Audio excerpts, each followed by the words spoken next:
सुहाना की जेठानी अपने मायके गई तो उसके जेठ की देखभाल उसके ऊपर छोड़ गई। सुहाना जब अपने जेठ के साथ रात में अकेली थी। घर में तो सुहाना की उम्र 23 साल है और फिगर बहुत अच्छा पर बहुत खूबसूरत है। उसके अभी कोई बच्चे नहीं हैं और उसका पति दूसरे शहर में नौकरी करता है। सैलरी बहुत अच्छी ना होने की वजह से वे सुहाना को साथ लेकर नहीं गया, क्योंकि वे वहाँ लड़कों के साथ शेयर करके रहता है। वैसे तो सुहाना दिखने में बहुत ही खूबसूरत दिखती थी, लेकिन फिर भी अपने आप को संवारने पर बहुत ध्यान देती थी। वे अपने जेठ जी अयान और उसकी पत्नी रूपा के साथ लखनऊ में ही रहती थी। सुहाना के पति को छुट्टियां कम मिलती थी। प्राइवेट नौकरी करता था उसका पति और दिल्ली में ही रहता था, इसीलिए वे घर कम आ पाता था, लेकिन फ़ोन पर घंटा घंटा भर बात करता था। दिन का समय तो सुहाना अपनी जेठानी रूपा और उसके बेटे ऋतिक के साथ बिता लेती है, पर रात को उसे जल्दी नींद नहीं आती, क्योंकि पति साथ नहीं होता तो उसकी कमी उसे बहुत सताती। वे जवान थी, उसका कभी कभी तो मन करता था कि काश उसके पति उसे भी अपने साथ ले जाते, क्योंकि रात को जेठ जी के कमरे से बहुत ही अजीब आवाज़ें आती थीं।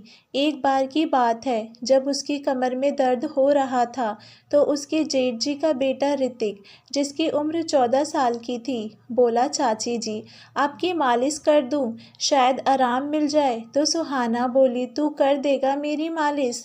और वे मान गया और उसने तेल से मालिश करनी शुरू कर दी, जिससे कि सुहाना को बहुत ही आराम मिल रहा था। और ना जाने क्यों सुहाना जो आग दबाए बैठी थी वे सुलगने लगी थी। सुहाना ने खुद को समझाया कि वे शादीशुदा है और ऋतिक की उम्र बहुत कम है। उस दिन तो सुहाना ने खुद को समझा लिया, लेकिन वे अंदर ही अंदर तड़प रही थी। एक दिन अचानक उसके जेठ की पत्नी को मायके जाना पड़ा, क्योंकि उसकी माँ की तबीयत ठीक नहीं थी।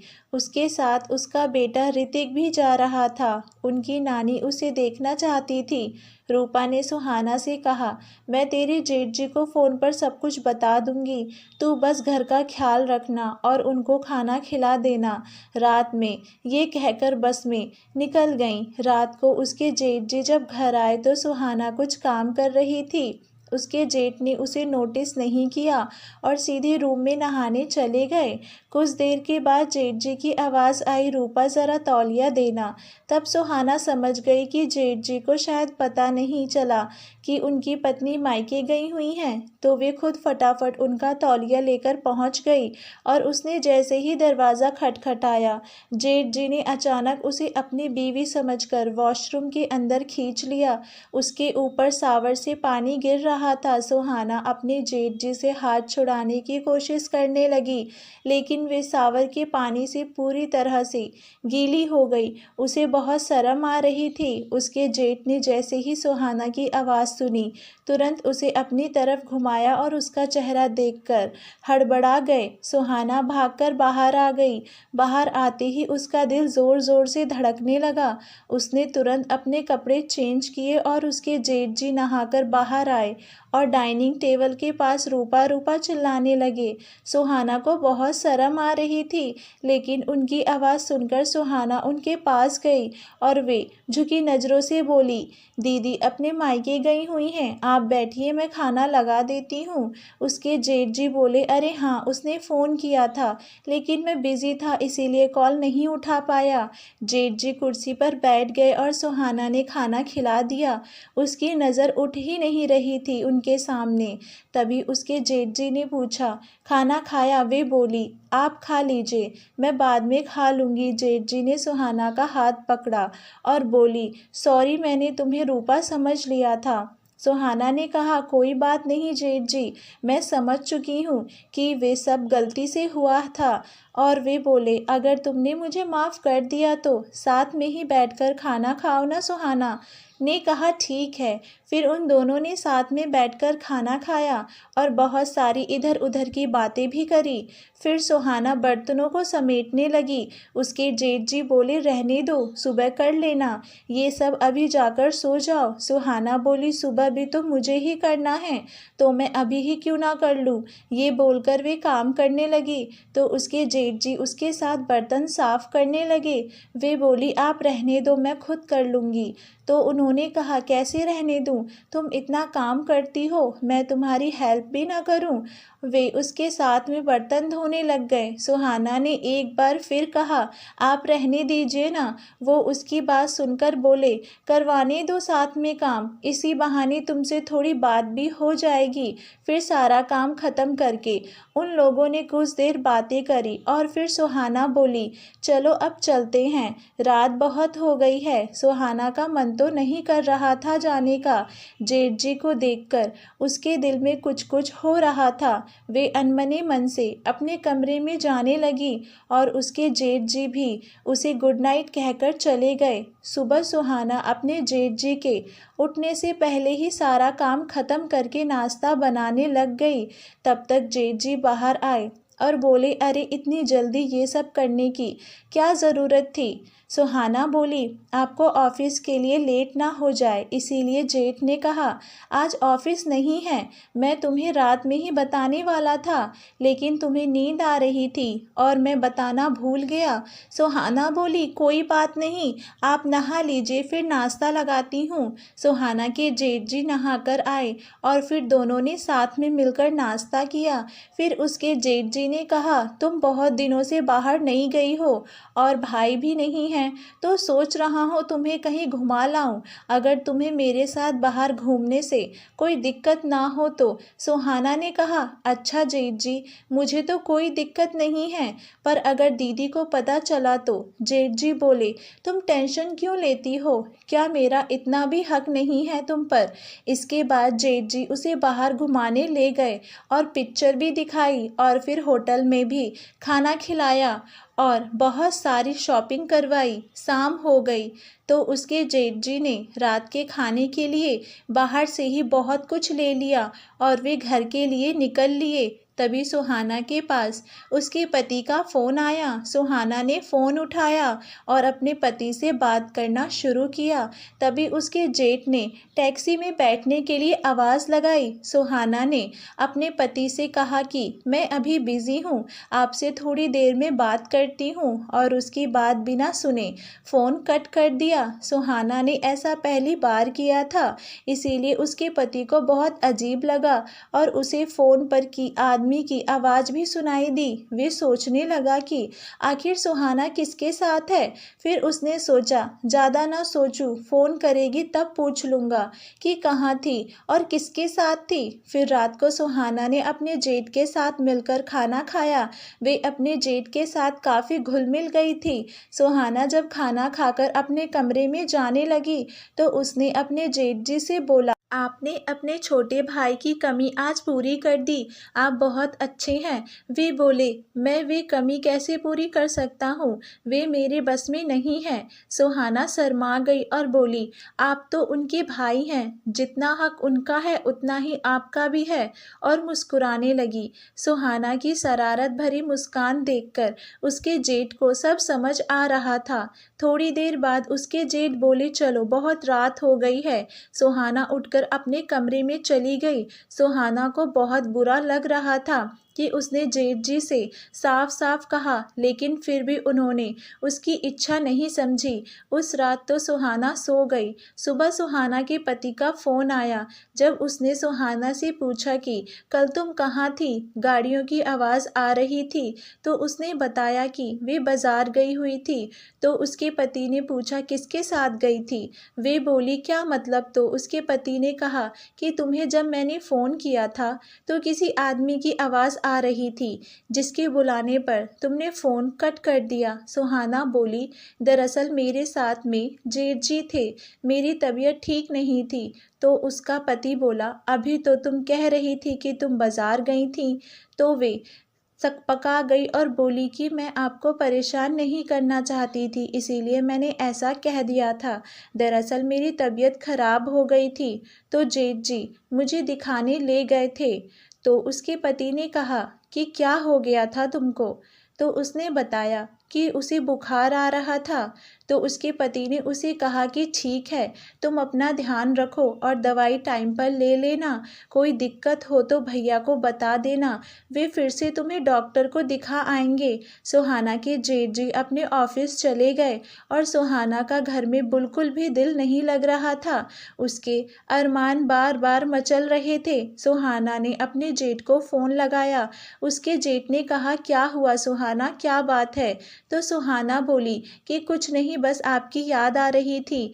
जब से आपके साथ वक्त बिताया है बहुत अच्छा लगा। सुहाना के फ़ोन पर तभी उसके पति का फिर से फ़ोन आने लगा है। सुहाना फ़ोन नहीं उठाती और अपनी जेठ जी से बातें करने में लगी रहती है। इधर उसका पति परेशान हो रहा होता है। पिछले 1 घंटे से वे फ़ोन लगा रहा था, लेकिन सुहाना का फ़ोन बिज़ी ही जा रहा था।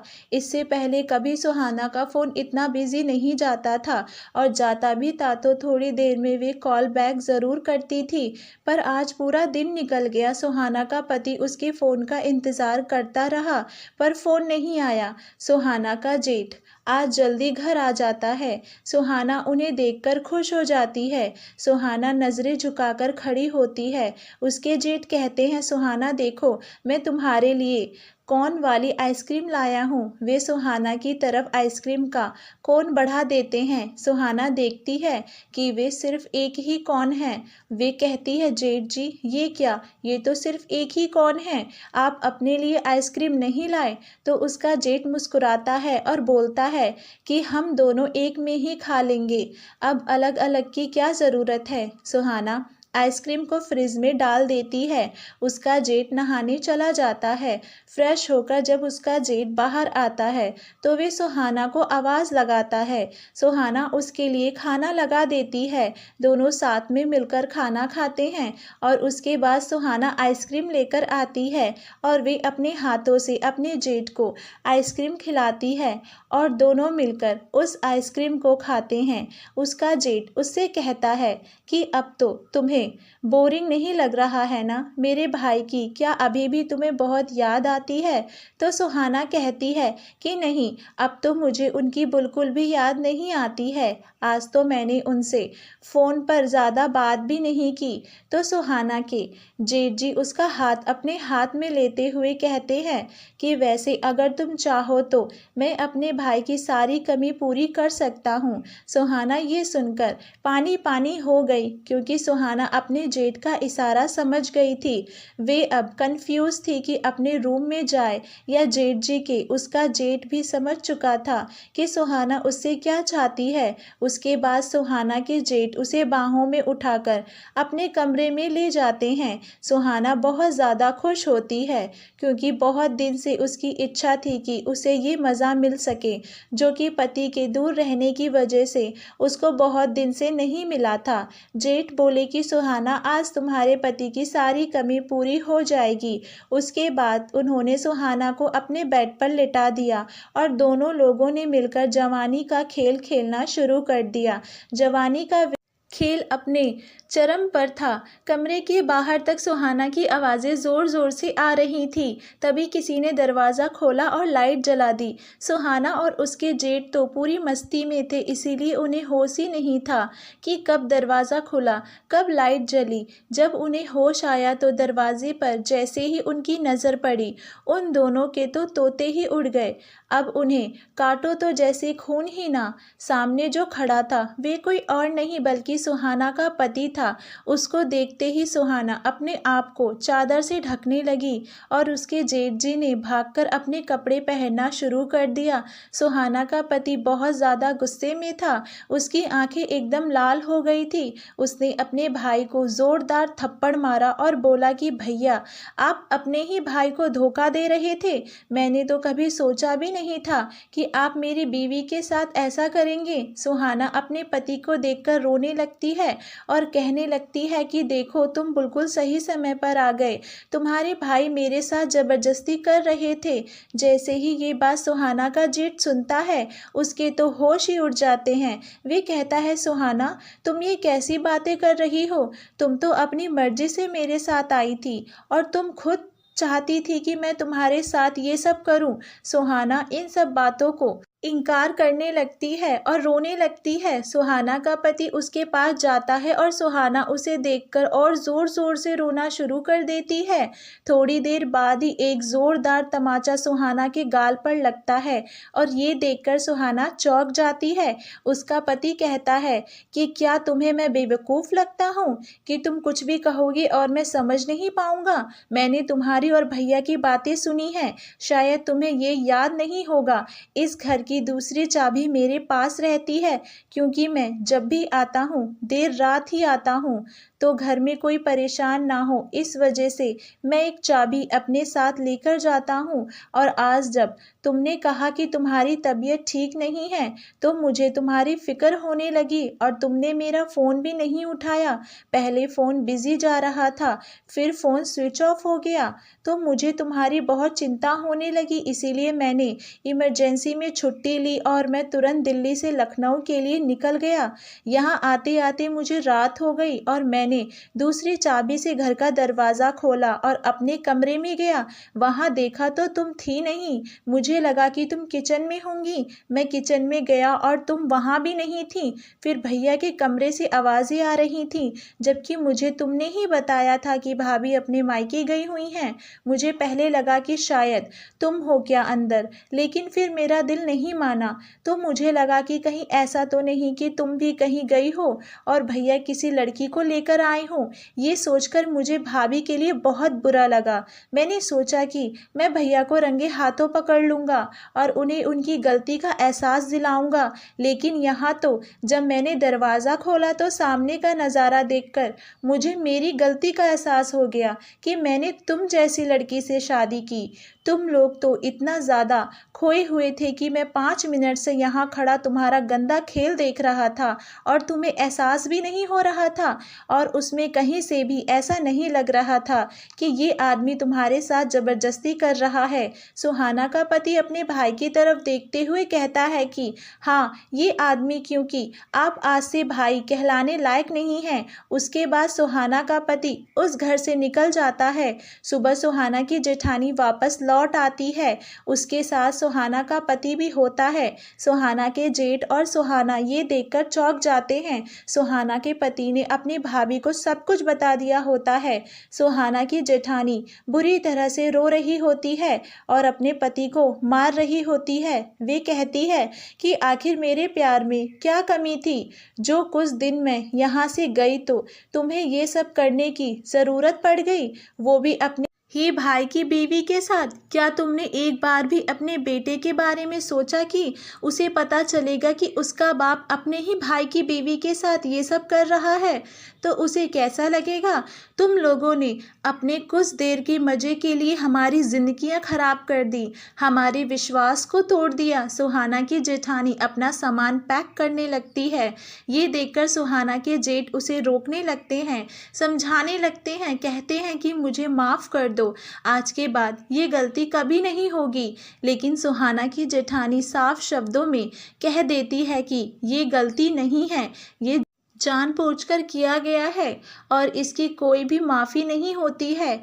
अब तुम आज़ाद हो, जो चाहे सो करो और मैं तुम्हें बहुत जल्द तलाक के कागज़ भेज दूंगी और मैं अपने बेटे को भी तुम्हारे साए से दूर रखूंगी, क्योंकि तुम्हारी परछाई उस पर पड़ गई तो वे भी तुम्हारे जैसा ही धोखेबाज ना हो जाए। सुहाना का पति भी सुहाना को छोड़ देता है और उससे तलाक दे देता है। अब सुहाना कहीं की नहीं रह गई होती है, क्योंकि उसने अपने जेठ को इन सब में फंसाने की कोशिश की होती है और इन सब किए का इल्ज़ाम उसके सर पर डालने की कोशिश की होती है।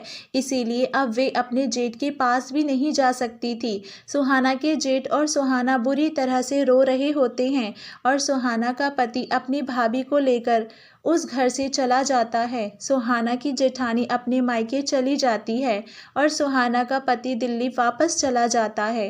कुछ दिनों बाद सुहाना के पास तलाक के कागज़ आ जाते हैं और सुहाना का उसके पति के साथ तलाक हो जाता है और अब सुहाना पूरी तरह से बर्बाद हो चुकी थी। वे अपने मायके में अपनी ज़िंदगी गुजार रही थी। उसके मायके में ज़्यादा पैसे नहीं थे तो उसके घर वाले उसे खूब ताने मारते और सारा काम भी उसे ही करना पड़ता और सुहाना के जेठ का भी हंसता खेलता परिवार बर्बाद हो गया था। आज इस घटना को 2 साल हो गए। सुहाना के जेठ ने अपने बेटे की 2 साल से शक्ल नहीं देखी थी। वे उस घर में अब अकेला रहता था। दोस्तों, रिश्ते विश्वास की नाजुक डोर से बंधे होते हैं। चंद पलों के मज़े के लिए जब रिश्तों को धोखा दिया जाता है तो उनके नतीजे कुछ इस तरह से होते हैं। जो लोग आपसे प्यार करते हैं उनकी इज्जत करें, उनके प्यार की इज्जत करें। प्यार करने वाले जीवन साथी बहुत मुश्किल से मिलते हैं। अगर आपको ऐसा कोई मिलता है तो उसके साथ धोखा ना करें, वरना आपको पछताना पड़ सकता है। धन्यवाद दोस्तों। आपको हमारी कहानी कैसी लगी हमें नीचे कमेंट बॉक्स में अपनी राय ज़रूर बताइएगा। अगर आप हमारे चैनल पर नए हैं तो हमारे चैनल को सब्सक्राइब ज़रूर करें।